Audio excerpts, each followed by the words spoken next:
আলহামদুলিল্লাহ, আপনাদের এসব ভালো লাগলো আমার দেখে। আপনাদের এই মন্দিরের নাম কি দাদা? আমি রাধামন্দন গেছি, যে নবীগঞ্জ আছে না বড় জিওরাফরা, এখানে গেছি। খুব ভালো লাগলো আপনাদের এইসবে। আমি অনেক সময় যাই, যে রাঙামাটি গেছি, সিলেট, অনেক জায়গায় গেছি। তো ধরেন তো দাদার সাথে একটু পরিচয় হই। দাদা ভালো আছেন? আমার নাম আব্দুল আজিজ, আপনি কিন্তু আমার ভাই, ঠিক আছে না? কিভাবে ভাই এখন প্রশ্ন করি। এক আদম আলাইহিস সালাম আছেন না, উনি তো আমাদের পিতা। আমরা হিন্দু, মুসলিম, বৌদ্ধ, খ্রিস্টান যারা আছে, সমগ্র মানব জাতির উনি পিতা, বাবা। তা আদম আর হাওয়া যদি উনি বাবা হন, সেই আদমের সন্তান তো আপনি, এবং সেই আদমের সন্তান আমি এবং আপনি। আমরা হিন্দু, বৌদ্ধ, খ্রিস্টান সবাই এক আদমের সন্তান। তাহলে সেই সূত্রে আপনি আমার ভাই, সেই সূত্রে আপনি আমার দাদা, আদম সূত্রে আপনি আমার দিদি। না, আমাদের রক্ত কিন্তু একই রক্ত, কিন্তু শাখা প্রশাখা চলে গেছে। আমরা এক বাবা থেকে, এক মা থেকে যদি আমাদের জন্ম হয়, তাহলে ওই মা বাবার উত্তরাধিকারী কি আমরা না? ওই মা বাবার সম্পত্তি কি আমরা পাবো না? তাহলে এই সম্পত্তি কেন কেন কয়েক ভাগ হয়ে যায়? সম্পত্তি ধর্মীয় বিষয় সম্পত্তি আর প্রাচুর্য হিসেবে সম্পত্তি কিন্তু ভাগ হয়। ধর্মীয় বিষয়ে সম্পত্তি ভাগ হয় না। ধর্ম কি? যেমন বাবা আদমের যে ধর্ম ছিল, সন্তানেরও সে ধর্ম, ঠিক না? আর বাবা আদমের যে সম্পদ আছে, এই সম্পদ থেকে ভাগ হবে। যতটা সন্তান থাকবে ততটা সন্তানে পৃথক পৃথক ভাগ করে। সেই সূত্রে সম্পত্তি ভাগ হতে পারে পৈতৃক সূত্রে, কিন্তু পৈতৃক সূত্রে যে ধর্ম আছে সেটা কখনো ভাগ হয় না।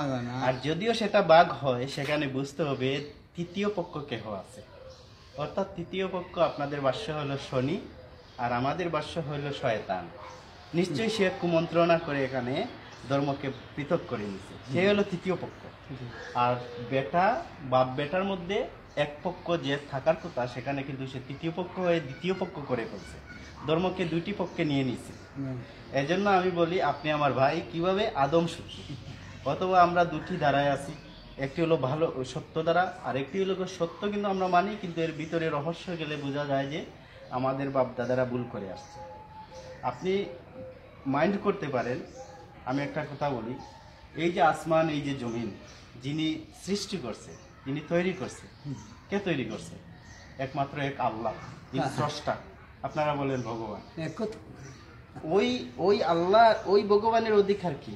ভগবানের অধিকার ভক্তি করা। আপনার এই কপাল, আমার এই কপাল দিয়ে উনার পায়ে ভক্তি করা, ওটা উনার কাছে নত হওয়া। তাহলে দেখা যায় ওই ভগবানের কাছে আমরা নত না হয়ে ওই বড় বটগাছ আছে, বটগাছের কাছে গিয়ে নত হই। ওই বড় একটা মূর্তি আছে, মূর্তির কাছে গিয়ে মাথা নত করি। মানে আমরা হিন্দু সমাজের দাদারা কেন? এই জিনিসটা তো হওয়ার কথা না। এই জিনিসটা কারা করে আসছে? এই জিনিসটা ওই যে বললাম তৃতীয় পক্ষ ফায়দা নেওয়ার জন্য। নিশ্চয়ই তার কোনো স্বার্থ আছে। তো যারা বড় বড় মূর্তি বানায়, ব্রাহ্মণরা, কিছু মূর্তি শিল্পী আছে, এই শিল্পীরা, তারা এটা একটা ব্যবসা করতেছে।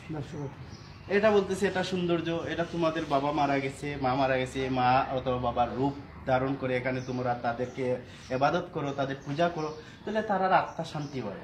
এই অনুযায়ী কি করতো? ওই মানুষকে সবাই পূজা করতো, মূর্তি বানাইয়া রাখছে। ওই অনেক আগের ইতিহাস বলতেছি। তো সেখানে সব এলাকার মানুষ আসতো, সেখানে এই মূর্তির কাছে পূজা করতো, এই মূর্তির কাছে অনেক কিছু নিয়ে আসতো, উপহার। এগুলি দেওয়ার কারণে এই যে পণ্ডিতরা আছে, যারা মূর্তি বানাইছে, তারা এগুলো ফায়দা পাই। এখন বড় আরেক পণ্ডিত আইসা বললো, তোমরা এত দূর থেকে আসতে হবে না, তোমরা প্রত্যেক ঘরে ঘরে মূর্তি আমি তৈরি করে দেবো, ঘরে ঘরে মূর্তি নিয়ে রাখো, আর এখানে পূজা করলে হবে।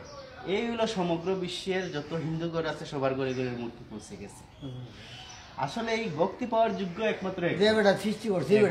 আর এই যে আপনারা মূর্তি বানিয়ে রাখছেন, উনি কিন্তু ভক্তি পাওয়ার যোগ্য না। কিন্তু এই যে ভুলটা, কিন্তু হ্যাঁ, এই ভুলটা কিন্তু সনাতন ধর্মীয় দাদারা অনেকে বুঝে। এজন্য প্রকৃত বেদের মধ্যে লেখা আছে যে একমাত্র ভগবানকে ভক্তি করার কথা, আর কাউকে ভক্তি করার কথা।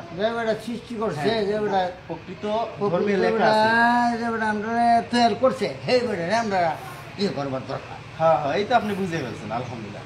ঠিক অনুরূপভাবে মুসলিম জাতিরা একমাত্র এক আল্লাহ ছাড়া কাউকে ভক্তি করে না। আজ পর্যন্ত দেখছেন বড় বট গাছের নিচে ভক্তি দিতে, কোথাও মানুষের পায়ের নিচে ভক্তি দিতে দেয় নাই, কেননা এই ভক্তির মালিক একমাত্র আল্লাহ। আলহামদুলিল্লাহ, খুব ভালো লাগলো। তামসী এই জিনিসটা তামসী। ভালো থাকবেন, খুব ভালো লাগলো আপনাদের কথা। বাড়ি কোথায় আপনার? আপনার বাড়ি ছিল তিরুবাগ বাসপাড়া ন্যাশনাল থানা, ওখানে আইসি বর্তমান নিয়ে যাও দিন থেকে এই এমপির বাড়ি। আচ্ছা, আমরা একটু দেখতে পারি? এখান থেকে দেখবো। দেখো